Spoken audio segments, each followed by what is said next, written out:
मान्यवर, अभी जब नेता सदन बोल रहे थे तो उन्होंने कहा कि ये जो संकट है, विपत्ति का काल है, इस काल में विपक्ष हमारा साथ नहीं। ये विपत्ति आ पड़ी है, लेकिन मैं आपके माध्यम से सरकार से पूछना चाहता हूँ, ये विपत्ति आई हुई कैसे है? मान्यवर, ये विपत्ति लाई हुई विपत्ति है, ये लाया हुआ संकट है, आया हुआ संकट नहीं मान्यवर। ये लाया हुआ संकट कैसे है? देश की जनता को नहीं पता था मान्यवर, आपको भी नहीं पता था, हमको भी नहीं पता था, लेकिन आदरणीय प्रधानमंत्री जी को पता था कि जो हार्मोज का समुद्री मार्ग है, वहां से भारत की जरूरत का 60% कच्चा तेल आता है मान्यवर, और 50% भारत के जरूरत की गैस आती है। तो मैं आपके माध्यम से पूछना चाहता हूं कि जब वो हार्मोज का समुद्री मार्ग 60% से ज्यादा ईरान के रास्ते में आता है, ईरान के कब्जे में आता है, तो ईरान से तू कौन मैं खामखा जबरदस्ती झगड़ा करने की आपको जरूरत क्या थी? इसलिए आपने जानबूझकर देश को संकट में डाला है। ये संकट आया हुआ संकट नहीं है, ये लाया हुआ संकट है, और इस लाए हुए संकट के सबसे बड़े जो प्रायोजित किया है जिन्होंने संकट, उसका नाम है देश के प्रधानमंत्री आदरणीय नरेंद्र मोदी जी।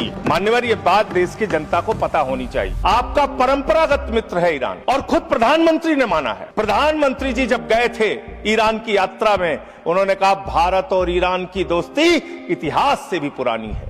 ये प्रधानमंत्री के वक्तव्य हैं। उन्होंने खामेनेई जी को कुरान की पांडुलिपि भेंट की थी 7वीं शताब्दी की मान्यवर। उन्होंने चाबार पोर्ट का समझौता किया था, जिसका बखान प्रधानमंत्री ने खूब किया कि भारत का व्यापार बढ़ जाएगा। 2019 तक भारत को ईरान से सस्ता तेल मिलता था, रुपए में तेल मिलता था, गैस मिलती थी, हमारा मित्रतापूर्ण संबंध था उनसे। लेकिन भारत के प्रधानमंत्री खामेनेई की मौत पे खामोश रहते हैं। 160 स्कूली बच्चे मार दिए जाते हैं, खामोश रहते हैं। और इतना ही नहीं मान्यवर, ईरानी नौसेना को हमने अपने युद्धाभ्यास में बुलाया, और जब वो नौसेना का जहाज वापस जा रहा था, 100 नौसैनिक मार दिए गए ईरान के, अमेरिका के द्वारा। प्रधानमंत्री खामोश। हमारे मेहमान मारे गए, एक शोक संवेदना के शब्द हमने नहीं बोले। आपने जो तेल और जो ऐसे समय में 60 रुपए घरेलू गैस का दाम और 115 रुपए कमर्शियल सिलेंडर का दाम आपने बढ़ाने का काम किया। तो पूरे देश में एक हाहाकार की स्थिति है। इसको नियंत्रित करने के लिए झूठ बोलने के बजाय सच्चाई को स्वीकार कीजिए।